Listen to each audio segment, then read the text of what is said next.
ನಮಸ್ಕಾರ ವೀಕ್ಷಕರೇ, ಶಿವಚಕ್ರವರ್ತಿ ಚಾನೆಲ್ಗೆ ಸ್ವಾಗತ. ಹೊಸದುರ್ಗದ ಹಿರಿಯ ಶಾಸಕ ಬಿಜಿ ಗೋವಿಂದಪ್ಪ ಅವರಿಗೆ ಸಚಿವ ಸ್ಥಾನ ನೀಡಬೇಕು ಎಂದು ಜಿಲ್ಲಾ ಕುರುಬ ಸಂಘ ಆಗ್ರಹಿಸಿದೆ.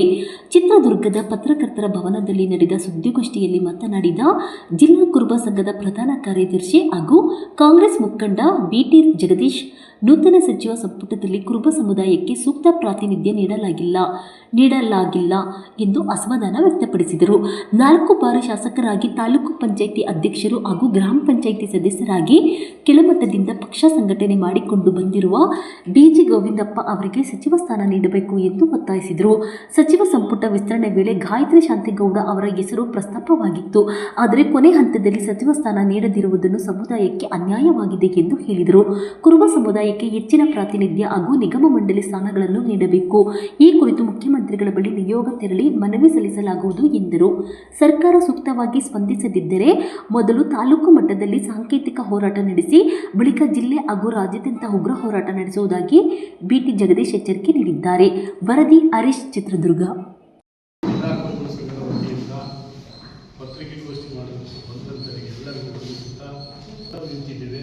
ಇಡೀ ಜಿಲ್ಲೆಯಾದ್ಯಂತ ಮುಂದೆ ನಾವೆಲ್ಲರೂ ನಿಂತಿದ್ವಿ. ಕಾರಣ ಎಷ್ಟೇ, ಅವರಿಗೆ ಎಲ್ಲರಿಗೂ ಒಕ್ಕೂಲ ಇತ್ತು, ಆದರೆ ಕೊಡ್ತಾರಂತ ನಮಗೂ ನಂಬಿಕೆ ಇತ್ತು. ಅದು ನಮ್ಮ ಸಮಾಜಕ್ಕೆ ಅನ್ಯಾಯ ಆಗಿದೆ. 3 ಜನ ಕೊಟ್ಟಿದ್ರಿ, ಇವರು SC/ST ಗೆ 7 ಜನ ಕೊಟ್ಟಿದ್ರಿ. ಆದರೆ ನಾವು 3ನೇ ಸಂಖ್ಯೆ 2 ಸೀಟ್ ಒಂದು ಕೊಟ್ಟಿರ್ತಾರ. ನಾವು ದಯಮಾಡಿ ಖಾಲಿ ಇರುವಂಥ ಸೀಟು ಅದನ್ನ ಗೋವಿಂದಪ್ಪರಿಗೆ ಕೊಡಬೇಕು ಅಂತೇಳಿ ನಿಮ್ಮೆಲ್ಲರ ಮನಸ್ಸಿಗೆ ಒತ್ತಾಯ ಮಾಡ್ತೀನಿ ಅಂತೇಳಿ ಹೇಳ್ಕೊಳ್ತೀನಿ.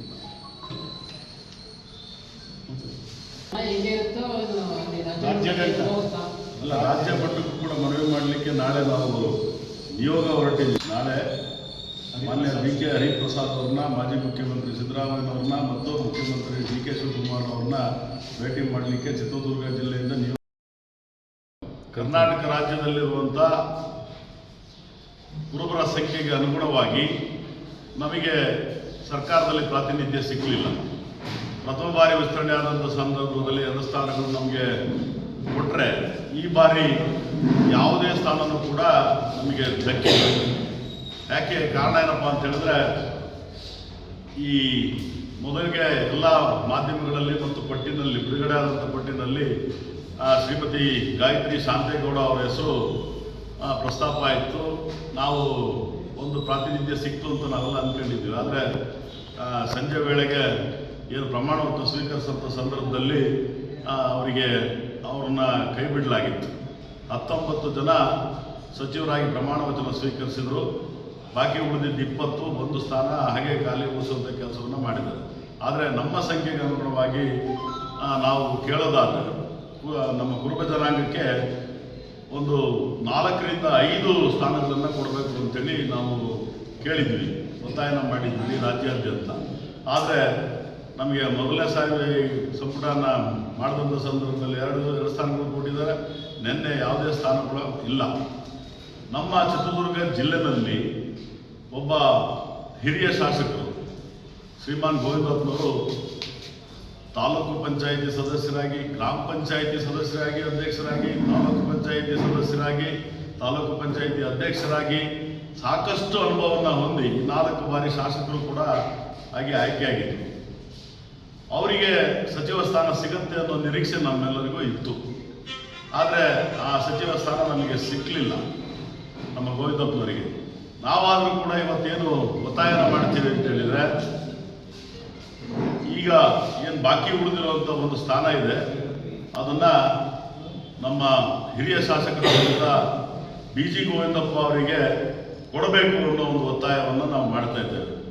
ಯಾಕೆ ಅಂತ ಹೇಳಿದ್ರೆ, ನಮ್ಮ ಪ್ರಾತಿನಿಧ್ಯ ಇನ್ನೂ ಕೂಡ ನಮಗೆ ಕಡಿಮೆ ಆಗ್ತದೆ. ಆದರೂ ಕೂಡ ಇದು ಬಾಕಿ ಉಳಿದಿರೋ ಸ್ಥಾನದಲ್ಲಿ ಒಂದು ಸ್ಥಾನವನ್ನು ನಮ್ಮ ಗೋವಿಂದಪ್ಪನವರಿಗೆ ಕೊಡಬೇಕು. ಕೊಡದೇ ಹೋದರೆ ನಾವು ಇನ್ನು ಒಂದು ಕೆಲವು ದಿನಗಳ ಕಾಲ ಕಾದು ನೋಡ್ತೇವೆ. ಆಮೇಲೆ ಇದನ್ನು ನಾವು ಇಡೀ ರಾಜ್ಯ ಪ್ರದೇಶ ಕುರುಬರ ಸಂಘದಲ್ಲೂ ಕೂಡ ಇದನ್ನು ಚರ್ಚೆ ಮಾಡಿ ರಾಜ್ಯಾದ್ಯಂತ ಒಂದು ಹೋರಾಟವನ್ನು ರೂಪಿಸಲಿಕ್ಕೆ ನಾವು ಮೊದಲು ಒಂದು ತಯಾರಿನ ನಡೆಸ್ತೇವೆ. ಅದಾದ ನಂತರ ಚಿತ್ರದುರ್ಗ ಜಿಲ್ಲೆಯಾದ್ಯಂತ ಎಲ್ಲ ತಾಲೂಕುಗಳಲ್ಲೂ ಕೂಡ ಮೊದಲು ಸಾಂಕೇತಿಕವಾದಂಥ ಪ್ರತಿಭಟನೆಯಿಂದ ಪ್ರಾರಂಭ ಆದರೆ ಆಮೇಲೆ ಆ ಪ್ರತಿಭಟನೆ ಉಗ್ರ ಸ್ವರೂಪ ಪಡೆಯುವಂಥ ಎಲ್ಲ ಲಕ್ಷಣಗಳು ಕೂಡ ಇದೆ. ಆದ್ದರಿಂದ ನಾನು ನಮ್ಮ ಘನ ಸರ್ಕಾರಕ್ಕೆ ನಾನು ಒತ್ತಾಯ ಮಾಡೋದು ಮತ್ತು ಕಾಂಗ್ರೆಸ್ ಪಕ್ಷದ ವರಿಷ್ಠ ಮಂಡಳಿಗೆ ಒತ್ತಾಯ ಮಾಡೋದು ಏನು ಅಂತ ಹೇಳಿದ್ರೆ, ಸನ್ಮಾನ್ಯ BG ಗೋವಿಂದಪ್ಪನವರಿಗೆ ಈ ನೆಕ್ಸ್ಟ್ ಉಳಿದಿರೋ ಒಂದು ಬಾಕಿ ಸ್ಥಾನವನ್ನು ಕೊಡಬೇಕು ಅನ್ನೋ ಒಂದು ಒತ್ತಾಯವನ್ನು ಮಾಡ್ತೇನೆ. ಹಾಗೆಯೇ ಏನು ಈಗ 2ನೇ ಅವಧಿಗೆ ನಿಗಮ ಮಂಡಳಿಗಳು ಪ್ರಾಧಿಕಾರಗಳನ್ನ ಅದಕ್ಕೆ ಅಧ್ಯಕ್ಷರುಗಳನ್ನಾಗಿ ನೇಮಕ ಮಾಡ್ತಾ ಇದ್ದೀರಿ. ಅದರಲ್ಲೂ ಕೂಡ ನಮಗೆ ಏನು ನಮ್ಮ ಕುರುಬ ಜನಾಂಗಕ್ಕೆ ಅತಿ ಹೆಚ್ಚಿನ ಸ್ಥಾನಗಳನ್ನು ರಾಜ್ಯದಲ್ಲೂ ಕೊಡಬೇಕು, ನಮ್ಮ ಜಿಲ್ಲೆನಲ್ಲೂ ಕೂಡ ಅತಿ ಹೆಚ್ಚಿನ ಸ್ಥಾನಗಳನ್ನು ಕೊಡಬೇಕು ಅನ್ನೋ ಒಂದು ಒತ್ತಾಯವನ್ನು ಕೂಡ ನಾವಿವತ್ತು ಮಾಡ್ತಾ ಇದ್ದೇವೆ. ಇದು ನಮ್ಮ ಕಾಂಗ್ರೆಸ್ ಪಕ್ಷದ ವರಿಷ್ಠ ಮಂಡಳಿ ಮತ್ತು ನಮ್ಮ ಮಾನ್ಯ ಮುಖ್ಯಮಂತ್ರಿ DK ಶಿವಕುಮಾರ್ ಅವರು ಮತ್ತು ಮಾಜಿ ಮುಖ್ಯ